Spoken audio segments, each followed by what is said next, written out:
Labas visiems ir sveiki sugrįžę į PDM garažą. Visų pirma, norisi pasidžiaugti, kad paskutinis epizodas apie M5 PMD sulaukė nemažai jūsų dėmesio, tad ačiū Jums, jog žiūrite. O tęsiant temą apie M5 PMD, tai iš esmės jau esu sufilmavęs visą reikiamą medžiagą naujam epizodui, bet kadangi ten yra daug padrikų kadrų, tad man tai užtruks, kol viską sukrypysiu ir sumontuosiu. O iš kitos pusės norisi, kad Jūs naujas kontentas pasiektų kuo anksčiau. Todėl šiandieną nusprendžiau sufilmuoti bendrai, kas vyksta garaže ir taip duoti naują video anksčiau. Na tai pradžiai pasižiūrėkim, kokios naujienos ties M5 PMD. Geškė pervirta į antrą garažą, uždengta. Iš esmės automobilis yra labai ženkliai išardytas ir būtų galima jau krauti jį ant keltuvo ir vežti pas kebulistą. Bet kebulisto komentaras buvo toks, kad jam reikia visų dalių tam, kad suvestų tvarkingai visus kampus. Ir tai reiškia, kad reikia ne tik ten kapoto sparnų, buferio ar lempų, bet reikia ir įvairiausių gumų ir panašių smulkių elementų, tam, jog viskas gražiai susivestų tvarkingai. O tai reiškia, kad man reikia supirkti daug dalių ir šis procesas yra kur kas ilgesnis, nei kad aš maniau. Todėl automobilį nusprendžiau pervaryti į kitą garažą ir dirbti prie kitų automobilių. Nors nepaisant to, kad automobilis yra pervarytas ir ten jau atrodytų darbai iš mano pusės yra padaryti, vis tiek yra ką galima padaryti. Tai šią savaitę, kaip pavyzdys, turėčiau prasivežti jau sutvarkytą saloną, tai yra panelė, sėdynė ir begai. O toliau, jog pajudėtų darbai, reikia supirkti daug dalių.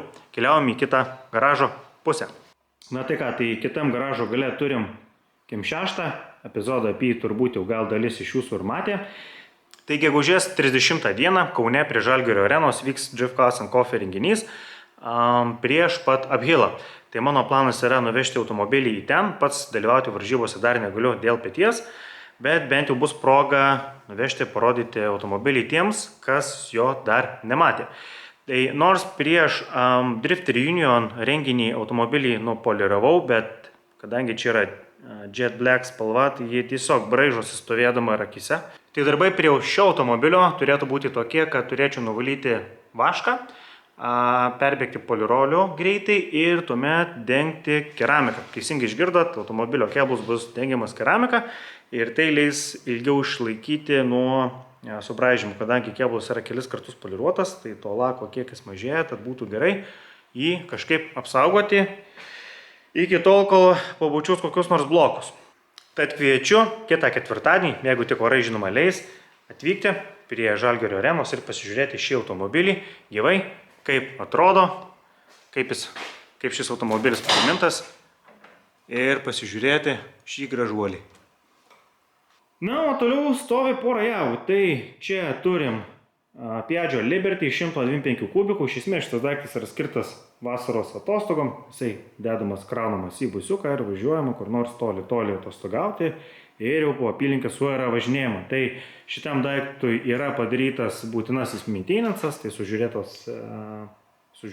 viskas, kas priklauso, pakeisti teplai ir panašūs dalykai. Ir jau turėtų jisai po dienos dviejų iš čia išvažiuoti ir taip atlaisvinti vietos. O štai čia turim šiek tiek rimtesnį aparatą. Tai, žinoma, kaip ir priklauso BMW K1300S. Tai čia turim Sport Touringą. Aš esu būtent Sport Touringų mėgėjas, fanas, tai yra mano tipo motociklas. Ir šis aparačiukas yra 1 litro 300 kubikų, 175 arkliai, kažkas apie 130 kW berods. Bet detaliau apie šį motocikliuką galėsim pasižiūrėti tada, kai jau prasidės prie darbai, o reikia pasikeisti padangas ir kaip mato, šitą motociklė nėra mums įprastų amortizatorių. Vienas amortizatorius yra štai ten per centrą, o štai ten yra pora šarnyrų. Ir tie šarnyrai jau kliba. Tad detaliau apie motociklą bus galima pakalbėti tuomet, kai prasidės darbai artimiausiu metu prie jo. Kokios čia jo funkcijos ir kokie, pavadinkim, navorotai. Tie, kas važinėt motociklais, gali parašyti komentaruose, ką galvojate būtent apie Sport Touringus motociklus, koks modelis jums atrodo geriausias Sport Touringas. Mano turbūt favoritas yra būtent šis. Prieš tai turėjau Suzuki SV 1000, tai fainas daiktas, bet šis yra next level čia. Tai labai fainas, tik reikia pasidaryti maintenance ir bus galima Antroje vasaros pusėje išvažiuoti, kada ir vėl tas pats petis leis tą padaryti. Ir paskutinis automobilis, kurį norėjau parodyti, tai yra kregždutė su Mustango V6 3.7 turbo. Tai standartai šitas motoriukas turi 300 arklio, dėka šio gražuolio mes čia turim 600 arklio ir 800 Newtonų. Tai kol ieškau geškiai dalių, nusprendžiau, kad laikas bandyti pasibaiginėti darbus būtent prie E36. Labai daug ko čia jau nėra ir belikę. Aš sakyčiau, kad baigtumas šio automobilio yra apie 80%. O ką man reikia pasidaryti, tai yra. Štai čia matote elektrinį vairo stiprintuvą, prieš tai stovėjo čia Opelinis, dabar jau yra įdėtas Volvo ir reikalinga dabar čia viską sujungti. Bei bus galima papasakoti šiek tiek daugiau apie elektrinius vairo stiprintuvus. Tie, kas sporte važiuoja, žino, kad šitie daiktai prastai pilnu režimu nedirba ir panašu, kad turiu šitam dalykui sprendimą. Tai mano rankose yra dėžutė, kuri atkeliavo iš Amerikos praeitais metais, o jos viduje yra štai toks turinys. Pagrindinis elementas, komponentas, pavadinkim taip, yra štai šis blokelis. Suradau tokį amerikietį, kuris pasigamino šitą modulį ir suprogramavo.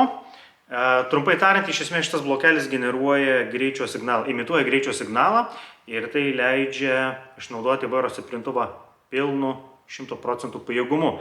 Kaip matot, jau yra daugybė laidų laidelių, aš jau jį buvau pasitestinęs ir pasijungęs išsibandyti, ar jis veikia. Taip, viskas gerai veikia.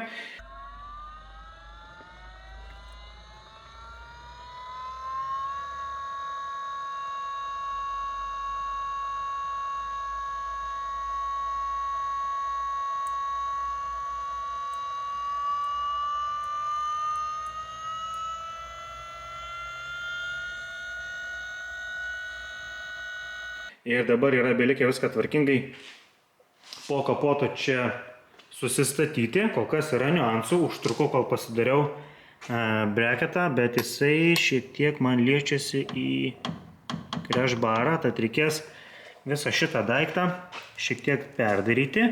Ir yra dar kitų niuansų. Tai nėra taip paprasta, todėl kad jisai labai aukštai stovi ir uždėjus kapotą yra jau ten keli milimetrai vietos likę nuo dangtelio.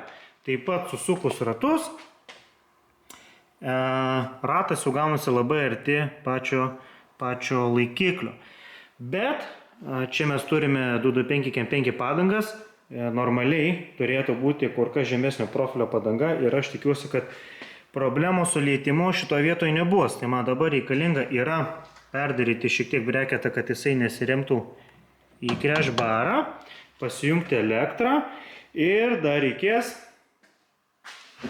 pasijungti štai šį teplo radiatorių. Kol kas radiatorių šito punkte negaliu, todėl kad liečiasi į Mishimoto sandvičą. Tai dabar dar turėsiu sunuimti teplo filtrą, atsilaisvinti sandvičą, pakreipti kampu ir tuomet jau susirinkti grįžtamąją sistemą. Aukšto slėgio žarnelį aš gaminsiu iš AN ir teflono žarnelį. Tam reikės man perdaryti tiek pajungimą nuo kolonėlės, tiek pajungimą iš vairo stiprintuvo. Tad irgi tą parodysiu. Tai problema, kurią turiu dabar, yra ta, kad įstačius kulerį, man šitai vieta remiasi į šitą vamzdelį. Tai man reikia nusimti tepalo filtrą, atlaisvinti sandvičą, jį pakreipti kampu ir turėtų užsidėti šis originalus 3.6 kuleris. Taip pat trumpai galim pasižiūrėti, kaip atrodo po automobilio dugnu. Viskas, kaip matot, nauji komponentai. Dugnas, wow, kaip nuo automobilio. Kur jūs matėte tokį kregždutės dugną paskutinį kartą. Tai gale bakas. Du turim Boscho aukšto slėgio kuro siurblius, žemo slėgio, aušinimas gale, Mishimoto aišku ventiliatoriai. Turim BMW elektrinę pompą. Kaip minėjau video apie EM6, man labiau patinka Davis Kriego sistema, nieko tokio tipo pompa. Bet bendram vaizdu gali pasižiūrėti, kaip atrodo šiuo metu dugnas, kuris gražus bus labai trumpai. Viskas yra išvirinta, nauji slenkščiai, pervirintos visos siūlės, viskas gražiai ir tvarkingai. Na, o aš tuomet einu atsisukti tepalo filtrą. pasikreipti sandvičą ir pasistatyti kulerį.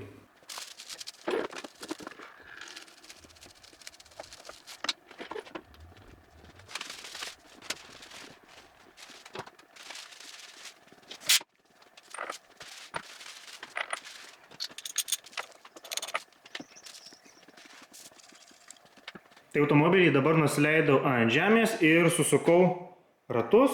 Jau galėčiau parodyti apie tą situaciją, kur prieš tai minėjau, matot. Čia viso labo vos ranka telpa. Ir jeigu dar to paspaudysi mašiną žemyn, kai amortizuosis, gali liestis. Bet, kaip minėjau, čia yra 225 padanga bus 215 40 ar 5. Tai profilė žemės ir aš tikiuosi, kad klierinso man užteks. Tai dabar turiu nusimti vairo stiprintuvą ir susitvarkyti šitą vietą, jog čia nesiliestų. Tai prieš jūs yra 2 vairo stiprintuvai. Vienas iš Opelio, kitas iš Volvo. Labai akivaizdžiai matote, koks yra aukščio skirtumas ir netgi ankstesnis buvęs braketas, kuris yra štai šis yra gerokai mažesnis ir buvo pritaikytas, kai gaminosi Bežvaras. Tai įdėti opelinį stiprintuvą buvo kur kas paprasčiau, bet niuansas yra toks, kad čia yra sužadinimo laideliai opeliniam vairo stiprintuvui ir tai nėra kano signalas. Per kano signalą jungiasi būtent Volvo vairo stiprintuvas ir būtent tas naujasis modulis valdo per kano signalą. Tad Opelio vairo stiprintuvas man iš esmės netinka, aš jo negaliu pajungti per tą blokelį ir man reikalingas yra štai šis Volvo vairo stiprintuvas. Tik niuansas yra toks, kad jį sudėtinga įdėti dėl šiek tiek vietos trūkumo. Tai šios dienos epizode tiek naujos informacijos. Ačiū, kad žiūrėjot ir pasimatysim kitame epizode. Iki.